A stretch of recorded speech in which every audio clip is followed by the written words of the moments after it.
매일 성경순과 함께하는 말씀 묵상, 요한복음 16장 16절부터 24절 말씀입니다. 조금 있으면 너희는 나를 보지 못할 것이다. 그러나 또 조금 있으면 나를 볼 것이다. 그의 제자 가운데서 몇몇이 서로 말하였다. 그가 우리에게 조금 있으면 나를 보지 못하게 되고 또 조금 있으면 나를 볼 것이다 하신 말씀이나 내가 아버지께로 가기 때문에 라고 하신 말씀은 무슨 뜻일까? 그들은 말하기를 도대체 조금 있으면이라는 말씀이 무슨 뜻일까? 우리는 그가 무엇을 말씀하시는지 모르겠다 하였다. 예수께서는 제자들이 자기에게 물어보고 싶어하는 마음을 아시고 그들에게 말씀하셨다. 내가 조금 있으면 너희가 나를 보지 못하게 되고 또 조금 있으면 나를 볼 것이다 한 말을 가지고 서로 논의하고 있느냐? 내가 진정으로 너희에게 말한다. 너희는 울며 애통하겠으나 세상은 기뻐할 것이다. 그러나 너희가 근심에 쌓여도 그 근심이 기쁨으로 변할 것이다. 여자가 해산할 때에는 근심에 잠긴다. 진통할 때가 왔기 때문이다. 그러나 아이를 낳으면 사람이 세상에 태어났다는 기쁨 때문에 그 고통을 더 이상 기억하지 않는다. 이와 같이 지금 너희가 근심에 쌓여 있지만 내가 다시 너희를 볼 때에는 너희 마음이 기쁠 것이며 그 기쁨을 너희에게서 빼앗을 사람이 없을 것이다. 그날에는 너희가 나에게 아무것도 묻지 않을 것이다. 내가 진정으로 너희에게 말한다. 너희가 아버지께 구하는 것은 무엇이나 아버지께서 내 이름으로 주실 것이다. 지금까지는 너희가 아무것도 내 이름으로 구하지 않았다. 구하여라. 그러면 받을 것이다. 그래서 너희의 기쁨이 넘치게 될 것이다. 16절부터 19절은 제자들의 궁금한 마음이 드러납니다. 조금 있으면 너희는 나를 보지 못할 것이다. 그러나 또 조금 있으면 나를 볼 것이다 라는 말씀이 제자들에게 명확하게 이해되지 않았습니다. 그래서 제자들은 예수님의 말씀을 다 이해하지 못하고 서로 궁금해 하였습니다. 20절부터 22절은 제자들이 누리게 될 기쁨을 이야기합니다. 예수님께서는 제자들의 궁금한 마음을 아시고 제자들의 울음과 애통과 근심이 기쁨으로 변화되게 될 날이 올 것이며 이것은 마치 산모가 아이를 낳은 기쁨 때문에 해산의 고통을 더 이상 기억하지 못하는 것과 같다고 말씀하셨습니다.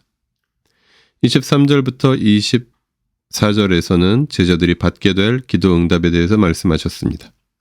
그리고 예수님은 이제 제자들이 예수님의 이름으로 아버지께 구하는 것은 모두 받을 것이며 그래서 제자들의 기쁨이 넘치게 될 것이라고 말씀하셨습니다.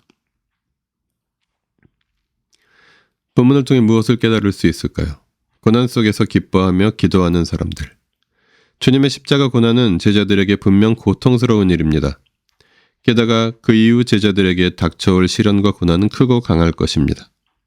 그런 제자들에게 주님은 너희가 기뻐할 것이라고 말씀하십니다. 그 이유는 예수님의 십자가 부활, 성령의 오심이 하나님 나라의 회복을 위한 하나님의 사건이기 때문입니다. 제자들, 나아가 초대교회는 자신의 생애 속에서 이 모두를 현장에서 체험한 사람들이기에 그들이 느끼고 맛본 영광은 찬란했을 것이며 그들이 비록 박해 아래 놓일 때에도 그들의 기쁨을 빼앗을 수 있는 사람이나 권세는 없었을 것입니다. 이와 같이 성도는 고난 속에서도 주님의 구원을 믿으며 지금도 성령 안에서 함께 하시는 주님으로 인해 기뻐하며 기도하는 사람들입니다.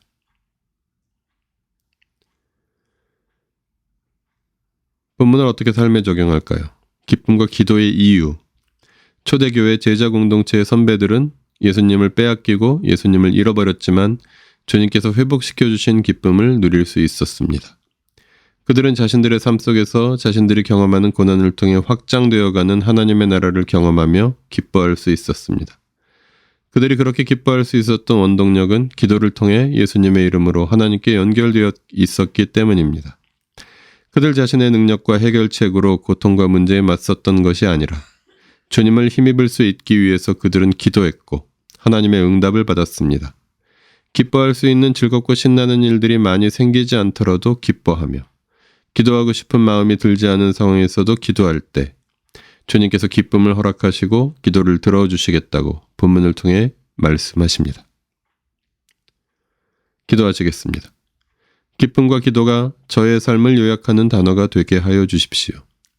기도를 통해 하늘의 기쁨을 맛보는 법을 점점 더 배워가게 하시고 고통과 슬픔 속에 있을 때 저의 탄식과 울부짖음이 기도가 되게 하시고 예수님처럼 기도하고 예수님처럼 기뻐하며 기쁘게 십자가의 길을 걸어가신 예수님을 닮아가게 하여 주십시오. 우리 주 예수 그리스도의 이름으로 기도합니다. 아멘. 매일 성경 순과 함께하는 말씀 묵상, 오늘의 묵상을 마칩니다.